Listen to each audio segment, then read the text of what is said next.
Hello hello मैं Sanjay sir अपने channel अपने और आपके बेहतरीन और पसंदीदा चैनल अल्ट्रा बायो पे आपका बहुत बहुत स्वागत करता हूँ।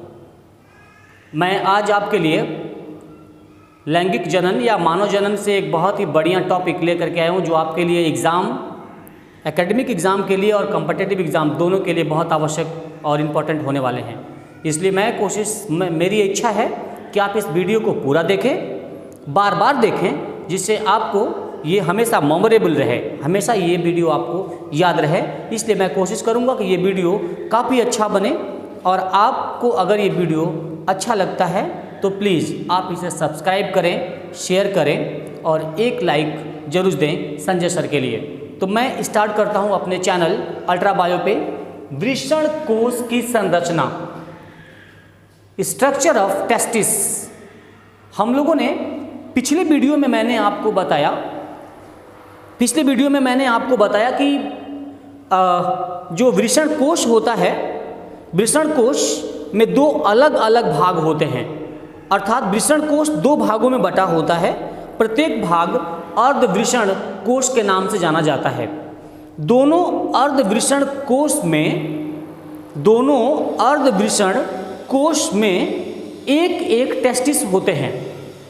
टेस्टिस वृषण कोश में एक अंडाकार गोलाकार अंडाकार संरचना है, जो लगभग 5 सेंटीमीटर लंबा और 5 सेंटीमीटर लंबा, इसकी लंबाई 5 सेंटीमीटर होती है और मोटाई इसकी 2.5 सेंटीमीटर के आसपास में होती है, 2.5 सेंटीमीटर के आसपास में होती है, और इसका वजन 10 से 15 ग्राम का होता है। मैं एक बार फिर से इसको याद धरा दूं आपको कि ये जो टेस्टिस होता है, ये वृषण कोश में इसकी संख्या 2 होती है। वृषण कोश 2 भागों में बटा होता है। दोनों भाग को अर्धवृषण कोश के नाम से जाना जाता है, और प्रत्येक अर्धवृषण कोश में एक एक वृषण या टेस्टिस होते हैं। प्रत्येक टेस्टिस की लंबाई लगभग 5 सेंटीमीटर होती है और मोटाई लगभग 2.5 सेंटीमीटर के आसपास में होती है, और इसका वजन 10 से 15 ग्राम के आसपास में होता है। प्रत्येक की मैं बात कर रहा हूँ, अगर दोनों की बात करें तो 15 दूनी के 30 ग्राम का हो जाएगा, लेकिन एक की मैं बात कर रहा हूँ कि प्रत्येक का वजन जो होता है वो प्रत्येक का वजन 10 से 15 ग्राम के आसपास होता है। ठीक, मैं पूरे टेस्टिस के विषय में बात करूं, मैं एक बढ़िया डायग्राम दिखा रहा हूं आपको। इस डायग्राम में टेस्टिस, ये जो गोलाकार संरचना दिखाई दे रहा है, ये टेस्टिस है, और इधर का जो नली जैसी रचना दिखाई दे रही है, इसको बोलते हैं एपिडिडाइमिस। तो एपिडिडाइमिस को हम लोग अगले वीडियो में पढ़ेंगे, लेकिन आज हम लोग केवल यहाँ वाला इतना संरचना पढ़ेंगे, जिसको बोलते हैं टेस्टिस। टेस्टिस एक अंडाकार संरचना है। टेस्टिस के ऊपर दो परतों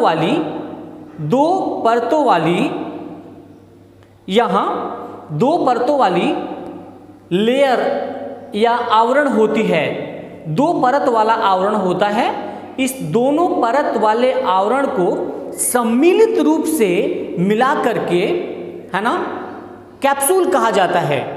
टेस्टिकुलर कैप्सूल के नाम से जाना जाता है। याद रहे, दोनों आवरण को मिला करके इसको टेस्टिकुलर कैप्सूल के नाम से जाना जाता है। इस टेस्टिकुलर कैप्सूल का जो सबसे बाहरी आवरण होता है, इस आवरण को ट्यूनिका वैजिनैलिस के नाम से जाना जाता है। सबसे बाहरी आवरण, जिसको ट्यूनिका वैजिनैलिस के नाम से जाना जाता है, ये ट्यूनिका वैजिनैलिस पूरे टेस्टिस पर नहीं होते, ये टेस्टिस के अधूरे भाग पर ही होते हैं। मतलब ये आधे अधूरा, ये जो आवरण है, ये जो झिल्ली है, ये जो कला है, ये पूरे टेस्टिस पे नहीं फैला होता, टेस्टिस के आधे भाग पर ही फैला होता है। इसको बोलते हैं ट्यूनिका वैजिनैलिस। ट्यूनिका वैजिनैलिस के नीचे एक और आवरण होता है जिसको बोलते हैं ट्यूनिका एल्ब्यूजिनिया। ट्यूनिका एल्ब्यूजिनिया कहते हैं। ट्यूनिका एल्ब्यूजिनिया टेस्टिस में अंदर की तरफ एक अंगुली जैसी रचना बनाती है। टेस्टिस में अंदर की तरफ एक अंगुली जैसी, एक नहीं मतलब बहुत सारे अंगुली जैसी रचना बना करके टेस्टिस के अंदर प्रवेश कर जाती है। इस अंगुली जैसी रचना को सेप्टुला टेस्टिस के नाम से जाना जाता है। ये ट्यूनिका एल्ब्यूजिनिया टेस्टिस में अंदर की तरफ घुसकर प्रवेश करके अंगुली जैसी रचना बनाती है। इस अंगुली जैसी रचना को सेप्टुला टेस्टिस के नाम से जाना जाता है। जब ये सेप्टुला टेस्टिस अंदर की तरफ प्रवेश करती है तो टेस्टिस के ऊतक को ये कई भागों में बांट देती है। टेस्टिस के ऊतक को ये कई भागों में बांट देती है और ये कई भागों में जब बांटती है तो लगभग 200 से 400 पिंडों का निर्माण होता है। 200 से 400 लोब्स बनते हैं। पिंड 200 से 400 पिंड लोब्स बनते हैं और प्रत्येक पिंड में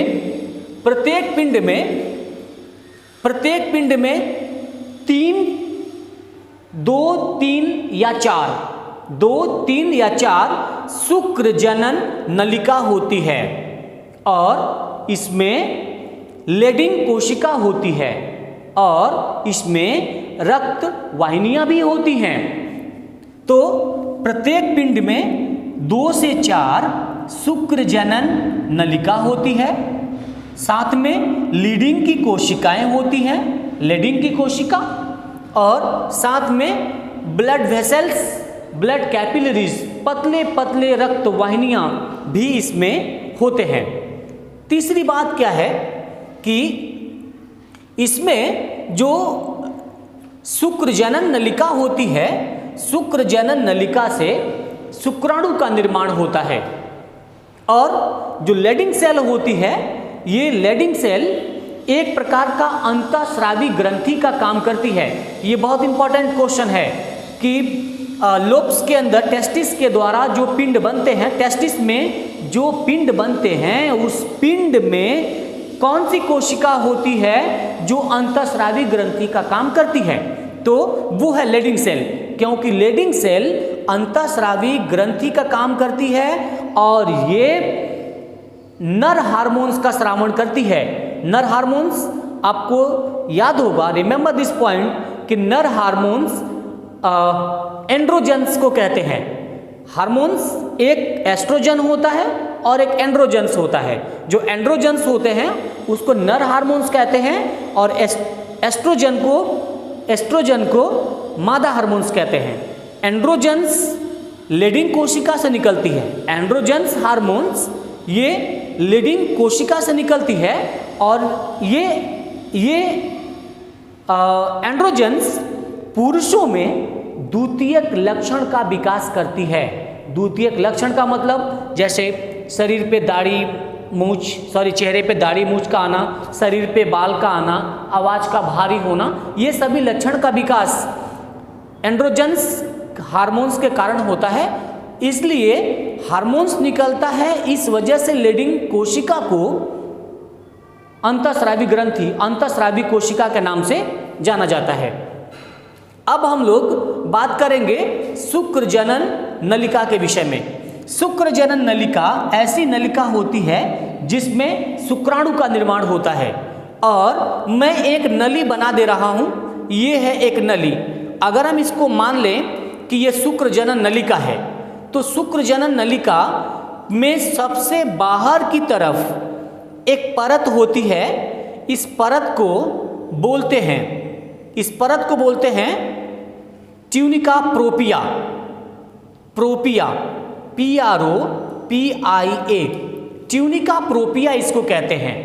सबसे बाहर, कहने का मतलब कि ये जो शुक्र जनन नलिका है, शुक्र जनन नलिका के बिल्कुल बाहर की तरफ एक परत होती है, उस परत को बोलते हैं ट्यूनिका प्रोपिया। ट्यूनिका प्रोपिया के ठीक नीचे जननिक इपिथीलियम की कोशिकाएं होती हैं। ये मैंने बना दी एक और लेयर, ये जननिक इपिथीलियम, मैं इसको पेंट कर दे रहा हूँ। जननिक इपिथीलियम की कोशिका होती है, ये है जननिक इपिथीलियम की कोशिका। जननिक इपिथीलियम की कोशिकाओं में, ये जो जननिक इपिथीलियम की कोशिका होती है, ये जननिक इपिथीलियम की कोशिकाओं में स्पेशली ये जननिक इपिथीलियम की कोशिका में दो प्रकार की कोशिका होती है। एक कोशिका होती है सर्टोली की कोशिका, सर्टोली की कोशिका। दूसरा होता है स्पर्मेटोगोनिया। स्पर्मेटोगोनिया मतलब यह है कि जो जननिक इपिथीलियम की कोशिका होती है, जननिक इपिथीलियम की कोशिका में जननिक इपिथीलियम की परत में दो प्रकार की कोशिका होती है। एक कोशिका स्पर्मेटोगोनिया होता है और दूसरी कोशिका जो होती है वो सर्टोली की कोशिका होती है। स्पर्मेटोगोनिया की कोशिका बार बार विभाजित होती है, बार बार विभाजित होकर के बारी बारी प्रथम शुक्र कोशिका पहले, उसके बाद द्वितीयक शुक्र कोशिका और उसके भी बाद ये पूर्व शुक्राणु का निर्माण करती है। और ये पूर्व शुक्राणु जैसे कि नाम से स्पष्ट है, शुक्राणु से पहले के शुक्राणु अर्थात कम विकसित शुक्राणु जो होते हैं, ये सर्टोली की कोशिका में जाकर के चिपक जाते हैं और ये सर्टोली की कोशिका से पोषण प्राप्त करते हैं और फिर एक विकसित शुक्राणु का निर्माण करते हैं। तो एक बार फिर से मैं ये जो शुक्र जनन नलिका होती है, शुक्र जनन नलिका के चारों तरफ एक आवरण होता है। इस आवरण को बोलते हैं ट्यूनिका प्रोपिया। ट्यूनिका प्रोपिया के नीचे जननिक इपिथीलियम की परत होती है। जननिक इपिथीलियम की परत दो कोशिकाओं से मिलकर बनी होती है। ये दोनों कोशिका, पहला है सर्टोली की कोशिका, दूसरा है स्पर्मेटोगोनिया की कोशिका। स्पर्मेटोगोनिया की जो कोशिका होती है वो बार बार विभाजित होती है और बार बार विभाजित हो करके पहले प्रथम शुक्राणु या प्रथम शुक्र कोशिका, फिर द्वितीय शुक्र कोशिका और उसके बाद पूर्व शुक्राणु का निर्माण करती है। और ये पूर्व शुक्राणु सर्टोली की कोशिका में, सर्टोली की कोशिका जिसमें छोटे छोटे गर्त होते हैं, गड्ढे होते हैं, इस सर्टोली की कोशिका के इस गड्ढे में जाकर के ये पूर्व शुक्राणु चिपक जाते हैं और चिपक करके पोषण लेते हैं। और जब ये पोषण ले करके जब ये पूर्ण विकसित शुक्राणु हो जाते हैं तब ये निषेचन करने के लिए तैयार हो जाते हैं। इस प्रकार से ये जो पूरी वीडियोस है, मुझे उम्मीद है कि टेस्टिस की संरचना और कार्य वाला ये वीडियो आपको बहुत पसंद आया होगा। इसलिए अगर आपको पसंद आया हो तो आप इसे सब्सक्राइब करें, शेयर करें, लाइक कर दें, शेयर कर दें और जिससे कि मेरा मेहनत, मेरे पूरी टीम का मेहनत, इस चैनल का पूरी टीम का मेहनत सफल हो। थैंक यू, धन्यवाद।